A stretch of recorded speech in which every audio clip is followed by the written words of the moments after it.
back to my channel. It's Christina at Homeschool and Grace. And today's video I wanted to share with you some homeschool fears and doubts that I have had and maybe you are experiencing, especially with us going into the new school year. And so I wanted to give some encouragement behind some of these questions that you may have had. Like, can I do this? So the Bible does tell us that we are to train up our children in the fear and admonition of the Lord. And so I think that should be our primary goal as homeschoolers, especially if you're a Christian, is that we're training them up in the faith and in that. And so education is important, but we need to remember they are first the Lord's and that we are to train them up by the word. So that is what I wanted to start out by sharing with you. Okay, so I wrote out a few questions that I have thought of that you might be having fear and doubt about homeschooling, and then I thought I could expand on those a little bit. So, am I qualified to teach? Number one. Yes, you are qualified to teach. It's funny how we feel we're not qualified because the school system has kind of shown us that we need to go through the school system, but if we can only go through the school system, but then it doesn't translate to where we can teach what we've been taught, then I think it's failed us. So I do believe that anyone can do this. Curriculum nowadays has so many teachers' manuals, teacher help, teacher guides. There's tutoring, there's online help, YouTube videos, you name it.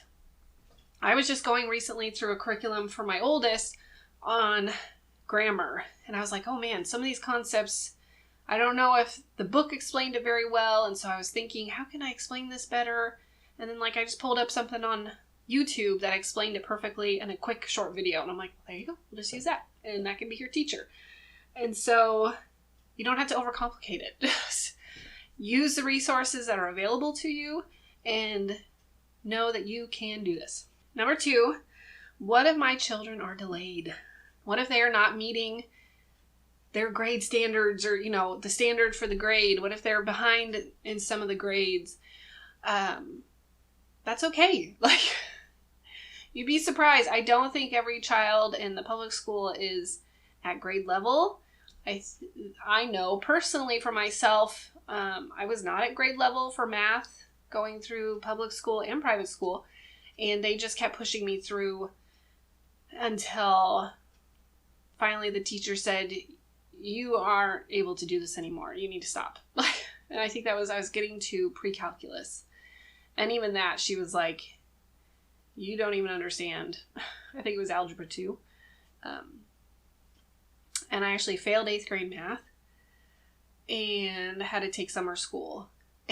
I just remember sitting in 5th grade and 4th grade doing division tables and division, and just struggling because I did not understand the concept because no one stopped me and said, let's make sure she masters this concept before we move her forward. It was just kept pushing me through and I was just drowning. And so I think we need to be willing to pause when our children need us to pause and help them understand a concept better. And maybe not perfect mastery, but at least to where they can understand it to move forward. I think that's a big benefit with homeschooling, but that we are able to do that. So don't be nervous if your child's behind in some areas. You may find that, yes, they're behind in this area, but they're excelling in this area. And really look at where they're excelling and build on that. And don't feel discouraged by where they might be behind. Because I've also heard, who are they behind? They're behind no one. In the end, it doesn't really matter. No one asks me now how I did in grade school math or how I did in 8th grade math or high school math. It's not asked anymore. So, or was it really ever? No one really cared how I did in math except my teachers. And I went on to be a bank teller for many years and was like a senior bank teller. I obviously was able to learn math enough to excel where I needed to. Okay, number 3. Can we get it all done? That might be a fear that you have. Can I get it all done? I've got this huge curriculum and I have all these things I've got to do. And can I get it all done? And the answer is probably not. That's okay. Because I don't get it all done. I don't know anyone who gets everything done. Maybe if you have one child who's really eager to learn, really eager and excited, could you get it all done? I bet you could. But I'm going to say reality, you're going to get sick. Things are going to happen. Little delay fish, we like to say, and you probably won't get it all done. And like I said, it is okay. A lot of times in the public schools, they are not completing the work at all. I actually remember it annoying me. Public schools, like, we have this huge textbook. Why are we not finishing it? Like, I think I remember I was doing a German class, and I'm like, we do like this much of the book. Like, why aren't we finishing this book? Because there's no way to finish it in public school. There's just no way. So give yourself grace. It's going to be okay. You don't have to finish all the curriculum. And sometimes you just have to stop where you have to stop. That's where we've done a lot recently. We haven't finished a curriculum in a while. Like, we get to a certain week that we just kind of have to end, and like, well, we got done what we got done, and they don't seem to really be like, well, what did we miss though? They don't ask that. We just go on to the next one. And what you'll see with schooling is that, or education, you're taking pretty much the same concepts and just building a little more upon it. So, the first year of science, they're going to learn basic creation, let's say. And then the next year, you're going to build a little bit more upon that. And then the next year, you're going to build a little bit more upon that. And the next year, and the next year. And so you're just kind of repeating yourself, but it's a little bit more and a little bit more. So if you didn't get it done one year, you have time to get it done the next. Okay, number 4, what will others think of us? Well, we shouldn't really worry what other people think of us, but I know that I fall into the comparison trap as well, or not even necessarily what will others think of us, or, comparing my kids to other kids, like, oh, but they're behind, or they're doing this, and what if they don't think that I'm the perfect homeschooling mom? And it doesn't matter. I'm not here to please man. I'm to please the Lord and give him glory. And so my hope is that to just put your blinders on and don't focus on what others may think of you in your homeschooling. It may look totally different than the next person's homeschool, but you need to do what you're called to do in your homeschooling and just be obedient to that. And that means being obedient to the Lord. What curriculum has he provided for you?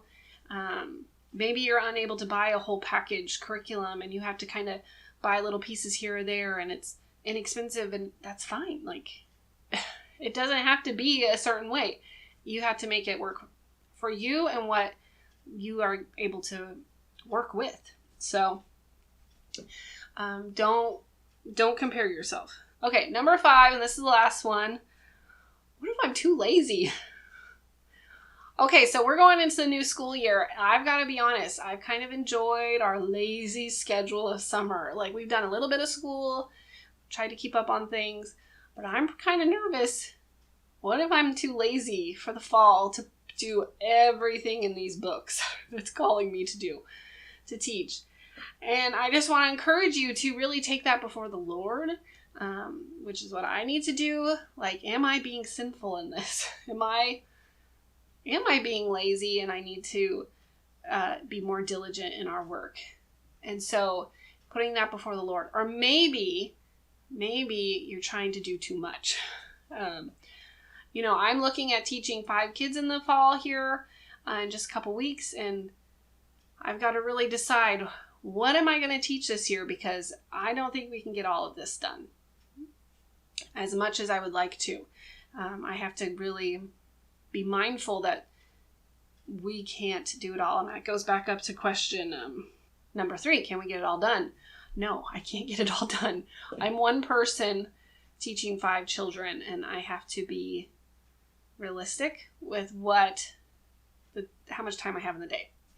And how much do we want to be homeschooling? And so it's not necessarily question of being lazy. It's a question of I need to just look through the curriculums that I have and decide what am I going to teach this year? And what are we going to put priority in? So it may look a little bit different for us, but maybe you do have the time to get more done. And I just encourage you to do that. Like if you have the time, do as much as you can get done. But don't put a burden on yourself and your children that could cause the relationship to become messy because of it. Be mindful of that. So that kind of changed the question, what if I'm too lazy? But I think it's a good thing to reflect on and to think on, am I being lazy? Yes or no? You know those things where you go down the chart? Am I lazy? Yes or no? Yes. Repent of my sin and be more diligent. Okay, no, I'm not being lazy. I've got a lot of work. I'm not sure how to get it all done. Okay, be mindful and pick what can I actually accomplish. So I don't know if that's helpful, but that's how I have to kind of think of it in my head on those days where, yes, I am being lazy. No, I'm not being lazy. I just have a lot. I read something recently about being overwhelmed, and it was, you know, a lot of women say, a lot of us say that we're overwhelmed, and how it actually could be because of something that we're doing, like we're on social media too much, or we're doing something else too much, that we've taken away the time that we need to do these important things to be lazy. So that was really a good point for me, especially that's how I came up with that question, because I was like, oh yeah, am I really overwhelmed, or have I done these things to take the time away? So anyway, so this is kind of your encouragement for the beginning of the school year. If you're fearful or have doubts that if you can do this, if you can get it done, if you know, whatever other questions that you might have, just know that what am I trying to say? Redeem the time. Redeem the time. So if you have, if you're nervous about this next school year, maybe you've packed in too much, maybe you've done too little, or you're, you know, whatever the thing is, just pray that the Lord redeems the time that He has given you, and that you are diligent and self-controlled, and that you're helping your children to learn and enjoy learning. I mean, I think that's what we really want, is that they then have a heart to continue this path of learning, and that we haven't squelched that because of our own fears and doubts, and that we've laid that before the Lord. There you go. That is a quick video just to encourage you guys. Don't be fearful. Don't doubt. You can do this. So if you like this video, here are some others to go and check out, and I hope to see you at the next video. All right, thanks. Bye-bye.